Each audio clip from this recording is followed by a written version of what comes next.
Elizabeth II was born into the royal Windsor family on April 21, 1926. At birth, as the oldest daughter of the Duke and Duchess of York and niece to the King, no one expected that little Elizabeth Alexandra Mary would one day be the longest-serving and one of the most respected rulers of Great Britain. In 1945, at age 18, the young princess trained as a driver and mechanic in the Women's Auxiliary Service. Like thousands of others, she also had a sweetheart in the armed forces, her third cousin, Prince Philip of Greece. They were engaged to be married shortly after the princess's 21st birthday. But in 1952, while in Kenya with Prince Philip, Elizabeth learned the tragic news that her beloved father, the king, had died. In an instant, the 25-year-old became the Queen of England. Elizabeth was to rule in a new era. Her coronation in all its splendor was the first to be broadcast on television. But with the 1990s came turbulent times for the royal family as the marriages of 3 of the Queen's children fell apart. Then, in 1997, Diana, Princess of Wales and mother to the Princes William and Harry, was killed in a car crash in France. At the time, the Queen was criticized for her reserved response and persuaded to make an unprecedented live broadcast. But as she had so many times before, the Queen persevered. From an early age, Queen Elizabeth was one of the most recognized royals and recognized women in the world. She managed to combine the truly regal with a countrywoman's simple pleasures, and she embodied old-fashioned values of virtue, faith, and self-restraint, honoring to the very end the pledge she had made when she was just 21. I declare before you all that my whole life, whether it be long or short, shall be devoted to your service and to the service of our great imperial family to which we all belong. At the gates, placing flowers and notes. Flags are at half-staff tonight. Mourners are also gathering at Windsor Castle. It is 11 p.m. in London right now. And this is the last photo we have of the Queen, taken just 2 days ago as she met with the UK's new Prime Minister, Liz Truss. Then this morning, the palace announced concerns about the Queen's health. She was placed under medical supervision and died peacefully just hours later. The Queen's eldest son, Charles, became king immediately upon her death at Balmoral Estate in Scotland. That's where King Charles III and Camilla will stay tonight. King Charles will give a televised address tomorrow. Prince William and Harry, along with other members of the royal family, are also in Scotland tonight. Queen Elizabeth was the most traveled monarch in British history. She stopped by New York City 3 times in her 7 decades on the throne. Her first trip was back in 1957. Nearly 20 years later, she returned for the nation's bicentennial in 1976. Her last trip to New York was in 2010. She addressed the United Nations and visited Ground Zero. Without their popular matriarchs. An institution, it is. World reign, the effect of which has been felt across the world. In her record-breaking 7 decades on the throne, she witnessed the end of the British Empire and welcomed radical societal shifts. She was the first person in the UK to make a long-distance phone call without an operator, the first monarch in the world to send an email, and one of the first to tweet. The Queen's reign was monumental in absolutely every sense. It was peppered with superlatives. She was the longest reigning British monarch. Her head appeared on more coins than any other living monarch. She was, herself, like a monument, unchanging. Through it all, Britain's satisfaction with the Queen averaged close to 80%. Here's the story of her remarkable reign in numbers.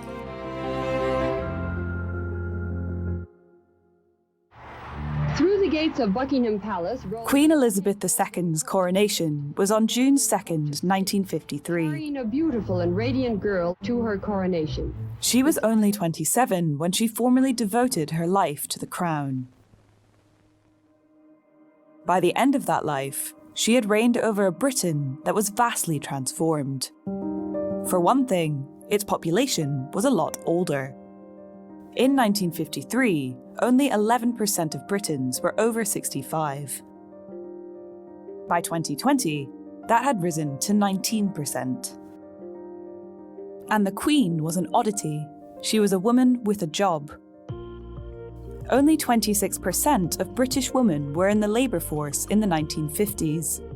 By 2021, 72% of women worked. Through her reign, the country's views on same-sex marriage, race relations, and women's rights have all dramatically liberalised. But there was no such dramatic shift in support for the monarchy. Throughout, it never dipped below 60%. Perhaps that was down to the Queen's inscrutable nature. The Queen had a talent for saying a lot while saying almost nothing at all. She was almost the perfect constitutional monarch. Nobody knew what she thought. There's nothing more enigmatic than not knowing what somebody thinks. If being an enigma was part of the reason for her popularity, so too was her dedication to her role. And the royal yacht sails into Wolf's Cove to receive a salute of welcome. The Queen worked incredibly hard at her job. In 2017, at the age of 91, she attended 292 public engagements.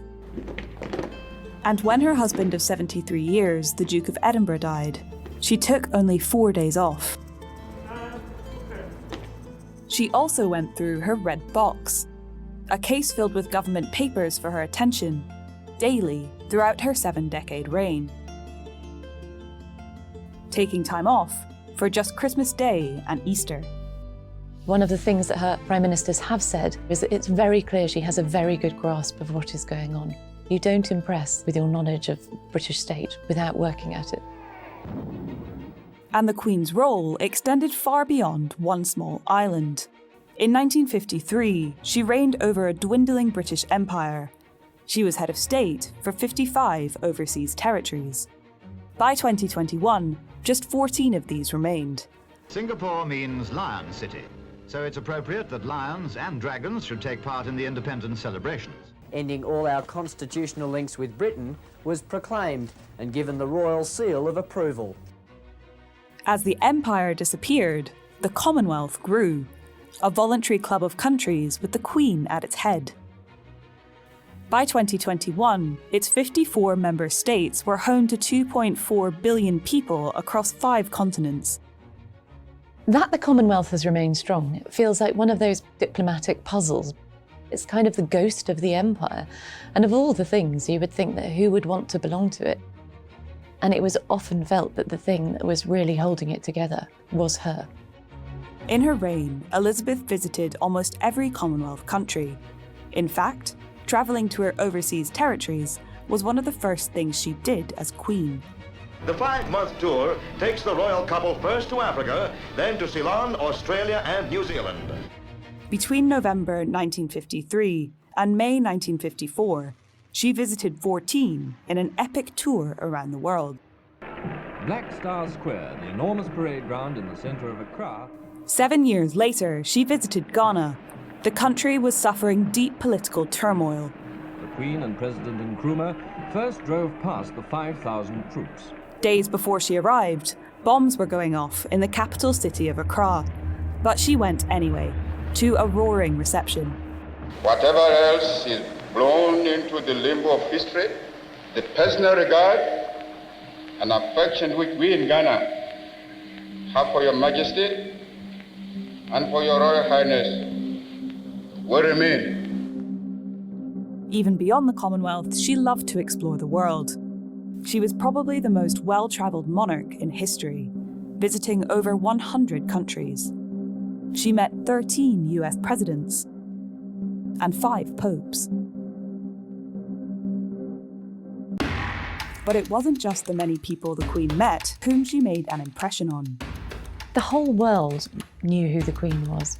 One of the photos that was taken of her that was on the British stamp for decades is thought to have been the most reproduced photograph in history.